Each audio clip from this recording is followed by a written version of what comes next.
राष्ट्रीय मानवाधिकार आयोग के आंकड़े हैरान करने वाले हैं। आंकड़ों के मुताबिक पिछले एक दशक में 17,146 लोगों की न्यायिक और पुलिस हिरासत में जान गई है। इस लिहाज से रोजाना औसतन 5 लोगों की मौत होती है। इनमें से 92% मौतें 60 से 90 दिनों की अवधि वाली न्यायिक हिरासत में हुई।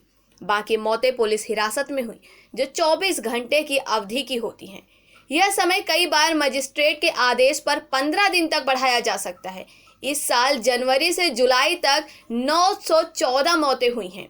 मानवाधिकार आयोग पहले भी समय समय पर अपनी चिंता जाहिर करता रहा है, लेकिन उसके सुझाव, सिफारिशें और नाराजगी जस की तस बनी हुई है और हिरासत में मौतों का ग्राफ चढ़ता ही जा रहा है। आयोग के मुताबिक न्यायिक हिरासत में होने वाली सभी मौतें टॉर्चर, पिटाई और जेल कर्मियों की ज्यादतियों की वजह से नहीं हुई, बल्कि इनके पीछे कैदियों की बीमारी, इलाज में देरी और उपेक्षा, खराब रहन सहन, मनोवैज्ञानिक समस्या या वृद्धावस्था जैसे अन्य कारण भी हो सकते हैं। वहीं इंडिया स्पेड वेबसाइट पर मानवाधिकार आयोग के आंकड़ों की मदद से प्रकाशित एक विस्तृत विश्लेषण में दर्ज 17,146 मौतें पुलिस और जेल व्यवस्था की कहानी बयां करती है।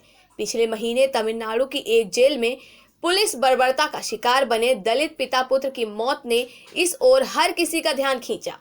पूरे देश में इस मामले की गूंज सुनाई दी। इससे पुलिस जवाबदेही की मांग ने जोर पकड़ा।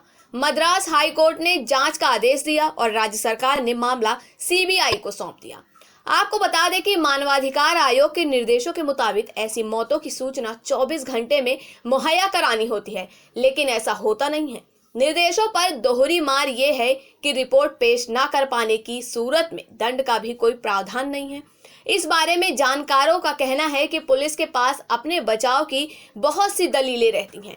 आयोग के निर्देश ये भी कहते हैं कि हिरासत में हुई मौत की मजिस्ट्रेट जांच 2 महीने में पूरी करा लेनी चाहिए और इसमें मृत्यु की हालत, तरीके और घटनाक्रम का सिलसिलेवार ब्यौरा और मौत की वजह दर्ज होना चाहिए। कैदियों के भी मानवाधिकार हैं, ये बात जेल प्रशासन और सरकारें न जाने कैसे भुला बैठती हैं। वीआईपी कैदियों को तमाम सुविधाएं मिलती हैं, लेकिन आम कैदी दुर्दशा में रहते हैं। उनके भोजन, कपड़े, बिस्तर, पीने का पानी, नहाने धोने, साफ सफाई, उपचार आदि पर पर्याप्त खर्च न किए जाने की शिकायतें अक्सर सामने आती रहती हैं। हिरासत में मौत का मामला जेलों के चिंताजनक हालत से भी जुड़ा है। अगर कैदियों की मृत्यु दर जेलों में अधिक है तो देखा जाना चाहिए कि उन जगहों पर रहन सहन और स्वास्थ्य की सुविधाएं कैसी हैं। एक सच्चाई ये भी है कि कोविड महामारी की वजह से देश की कई जेलों की दुर्दशा पर नए सिरे से ध्यान गया। भीमा कोरेगांव मामले में जेल में बंद 80 वर्षीय जाने माने तेलुगु कवि वर राव कोरोना की चपेट में आ गए थे और उन्हें अस्पताल में भर्ती कराना पड़ा। हिरासत में यातना, उपेक्षा और मौतों के डरावने आंकड़ों के बीच एक चिंताजनक तथ्य ये भी है कि जेलों में बंद कैदियों और विचाराधीन कैदियों में सबसे अधिक संख्या दलितों, पिछड़े और मुस्लिमों की है। जम्मू कश्मीर जैसे प्रदेश को भी नहीं भूलना चाहिए, जहां लापता हो चुके लोगों के परिजन दशकों से इंसाफ के लिए भटकते रहे। टॉर्चर और क्रूर अमानवीय व्यवहार या सजा के खिलाफ संयुक्त राष्ट्र की देखरेख में हुए समझौते पर भारत अक्टूबर 1997 में दस्तखत तो कर चुका है, लेकिन विधि आयोग की सिफारिश के बावजूद इसकी पुष्टि उसने नहीं की है।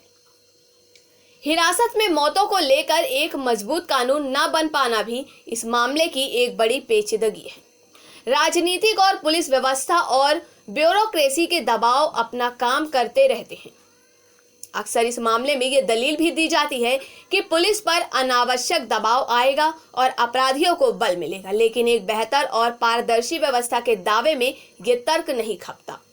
विशेषज्ञों के मुताबिक पुलिस जांच और पूछताछ की प्रक्रिया इतनी दोषपूर्ण न होती अगर जांच के वैज्ञानिक तरीके उपलब्ध होते और पुलिस को विशेष रूप से इस काम के लिए प्रशिक्षित किया जाता। एक कारगर फॉरेंसिक तकनीक का अभाव भी समस्या है। हिरासत में मौत की घटनाओं के बीच पुलिस के अंदरूनी तंत्र में भी सुधार की जरूरत है, जिसका संबंध भर्तियों से लेकर वेतन, विसंगतियों, पदोन्नति और अन्य सुविधाओं से जुड़ा है। पुलिस बल में कमी का असर पुलिसकर्मियों के कामकाज पर भी पड़ता है।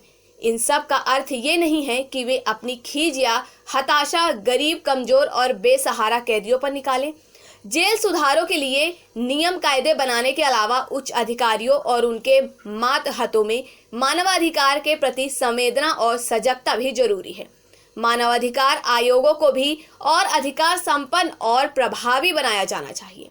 औपनिवेशिक दौर के पुलिस एक्ट को बदलकर पुलिस अफसरशाही के ढांचे में आमूल-चूल बदलाव की जरूरत है। इस ढांचे को पुलिस की अंदरूनी जरूरतों के हिसाब से ढालना होगा, ना कि सरकारों और राजनीतिक दलों के हितों के हिसाब से। आखिरकार पुलिसकर्मी नागरिकों के रखवाले हैं, उन पर जुल्म ढाने वाले एजेंट नहीं। इसी प्रकार की बड़ी खबरों में बने रहने के लिए हमारे चैनल को लाइक, सब्सक्राइब और शेयर करना ना भूलें।